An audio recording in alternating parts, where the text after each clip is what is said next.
Next is the chrome Lady Delta with black 42-inch span blades. This one's not in perfect shape. You can see the vent screens messing there. There's a bit of tarnish on the sideband. Some spots on the canopy. And surprisingly, the switch cap is in really good shape. There's no scratches on that. And the pull chain for where light would be attached, or would control, I mean. This little finial piece is gone, or broke off. Also barely clears all the all the stuff down here, but shouldn't be a surprise by now. Everything's a tight fit with fans in this household.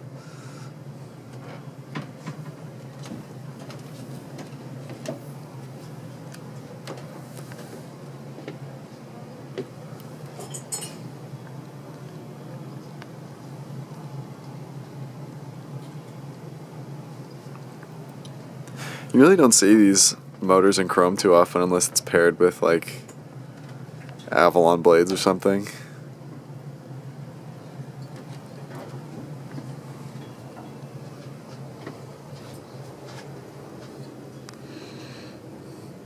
Yeah, I don't know if I've ever seen black Lady Delta blades before either, now that I think about it. It's low speed.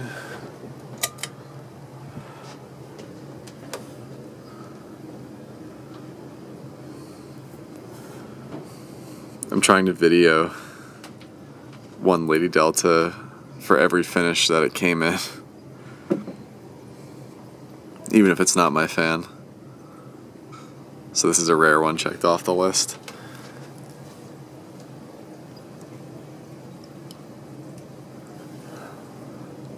I didn't even check to see what year this was from or show the tag.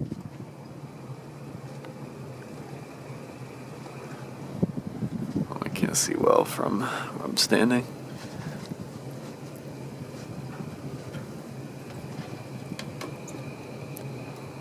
Why?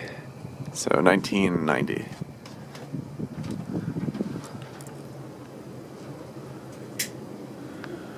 Alright, now let's go high.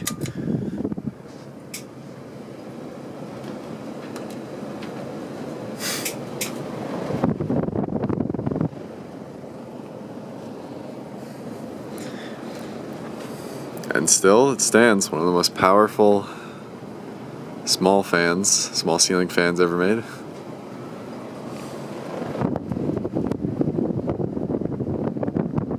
Especially considering you could still buy one of these at least into the late 90s, maybe even into the 2000s.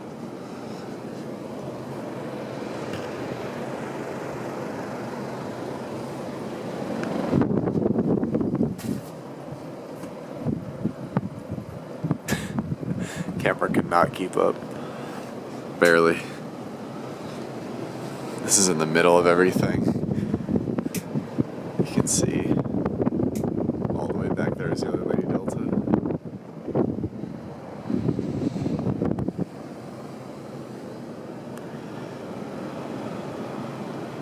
Okay, now let's go turn it off. I don't think this one has new bearings.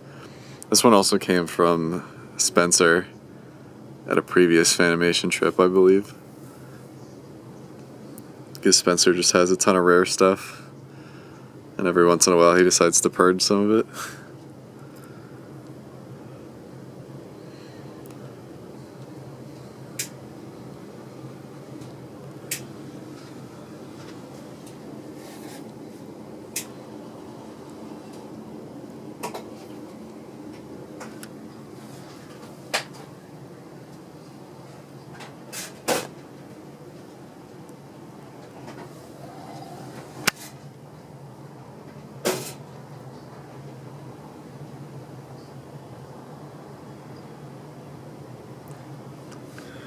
And there it is, Chrome Lady Delta.